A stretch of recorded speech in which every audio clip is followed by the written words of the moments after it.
আগামীকাল কিশোরগঞ্জ সফরে যাচ্ছেন প্রধানমন্ত্রী তারেক রহমান। মৎস্য পক্ষের উদ্বোধন ও ফ্যামিলি কার্ড বিতরণ সহ একাধিক কর্মসূচিতে অংশ নেওয়ার কথা রয়েছে প্রধানমন্ত্রীর। প্রধানমন্ত্রী কিশোরগঞ্জ সফরকে সামনে রেখে প্রশাসন ও আইনশৃঙ্খলা বাহিনীর পাশাপাশি দলীয় পর্যায়েও চলছে ব্যাপক প্রস্তুতি। জেলার বিভিন্ন এলাকায় জোরদার করা হয়েছে নিরাপত্তা ব্যবস্থা। চলছে মঞ্চ নির্মাণের প্রস্তুতি। দলীয় প্রধানের আগমন ঘিরে নেতাকর্মীদের মধ্যেও বিরাজ করছে উৎসব মুখর পরিবেশ। রোববার সকালভর পুরাতন ব্রহ্মপুত্র নদে জাতীয় মৎস্য সপ্তাহ 2026 উপলক্ষে মাছের পোনা অবমুক্তর পরে শোলাকিয়া ঈদগাহ মাঠে উন্নয়ন কার্যক্রমের উদ্বোধন এবং জেলা ছাত্রদলের বৃক্ষরোপণ কর্মসূচিতে অংশ নেওয়ার কথা রয়েছে প্রধানমন্ত্রীর। বিকেলে পুরাতন স্টেডিয়াম মাঠে ফ্যামিলি কার্ড বিতরণ, বিভিন্ন অনুদান প্রদান এবং মসজিদের ইমাম, মুয়াজ্জিন, খাদেম সহ বিভিন্ন ধর্মীয় উপাসনালয়ে কর্মরত ব্যক্তিদের সম্মানী প্রদান কার্যক্রমের উদ্বোধনী অনুষ্ঠানে যোগ দেবেন প্রধানমন্ত্রী।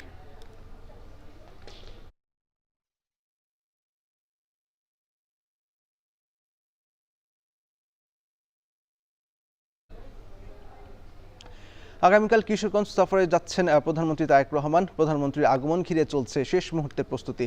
সফরে ফ্যামিলি কার্ডের উদ্বোধন সহ জেলার বিভিন্ন স্থানে একাধিক কর্মসূচিতে অংশ নেওয়ার কথা রয়েছে তার। এ নিয়ে বিস্তারিত আরও জানাতে যুক্ত হচ্ছেন মশিউর কায়েস। প্রধানমন্ত্রীর আগমন ঘিরে জেলা প্রশাসন ও আইন শৃঙ্খলা বাহিনীর প্রস্তুতি কেমন দেখছেন? নেতা কর্মীরা কি বলছেন জানাবেন।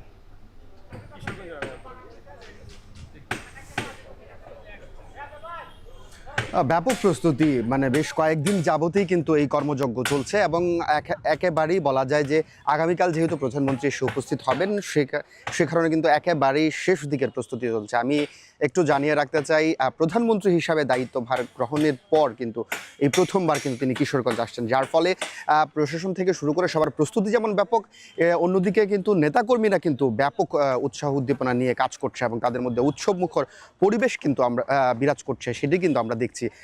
এই মুহূর্তে আসলে সব দিকের সর্বশেষ প্রস্তুতির কাজ চলছে, পাশাপাশি নিরাপত্তার চাদরে কিন্তু পুরো জেলাকে আসলে ঢেকে দেওয়া হয়েছে। কেননা আমি যদি বলি যে প্রধানমন্ত্রীর যে সফর রয়েছে সেটি কিন্তু জেলার বিভিন্ন উপজেলায় কিন্তু আসলে অনুষ্ঠিত হবে। আমি যদি একটু বলতে চাই যে পাকুন্দিয়া থেকে প্রধানমন্ত্রীর যে মৎস্যপক্ষের উদ্বোধনী অনুষ্ঠান শুরু হবে এবং সেখানে পুরস্কার বিতরণী সেখান থেকে শুরু, এরপর কঠিয়াদি রয়েছে এবং সর্বশেষ জেলা সদরেও কিন্তু একাধিক প্রোগ্রাম রয়েছে। জেলা সদরে শোলাকিয়া যে মাঠটি রয়েছে ঐতিহাসিক, সেখানে উন্নয়ন কর্মকাণ্ডের উদ্বোধন করবেন, পাশাপাশি ছাত্র দলের যে কর্মসূচি রয়েছে বৃক্ষরোপণ সেখানে থাকবেন।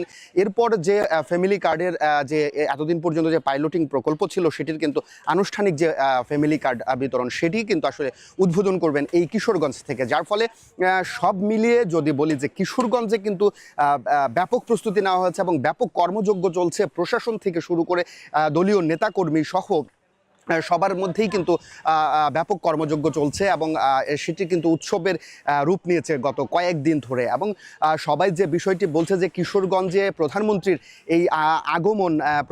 এই আগমন কিন্তু কিশোরগঞ্জ জেলাবাসীর জন্য আশীর্বাদ হয়ে আসছে এবং নানান উন্নয়নমূলক কর্মকাণ্ড যেহেতু এখানে উদ্বোধন করবেন এবং বিশেষ করে যে সরকারের যে বিষয়টি ছিল যে ফ্যামিলি কার্ডের নির্বাচনী ইশতেহারে ছিল, সেই নির্বাচনী ইশতেহারের অন্যতম প্রধান একটি বিষয় ফ্যামিলি কার্ড, সেটির কিন্তু আনুষ্ঠানিক উদ্বোধন হতে যাচ্ছে এই কিশোরগঞ্জ থেকে। সেখানে 8 শতাধিক ব্যক্তিকে আসলে ফ্যামিলি কার্ডের আওতায় আনা হয়েছে, সেখানে দেওয়া হবে এই কিশোরগঞ্জ থেকে এবং এখান থেকে আনুষ্ঠানিক কার্যক্রম শুরুর পর সারা দেশেই কিন্তু সেই ফ্যামিলি কার্ড বিতরণ চলবে। তো এই ছিল কিশোরগঞ্জ থেকে আমার কাছে প্রধানমন্ত্রীর সফর নিয়ে সর্বশেষ প্রস্তুতির খবর। আগামীকাল প্রধানমন্ত্রীর কিশোরগঞ্জ সফরে কর্মসূচি এবং সফর ঘিরে আইনশৃঙ্খলা বাহিনীর প্রস্তুতি নিয়ে জানাচ্ছিলেন মশিউর কায়েস।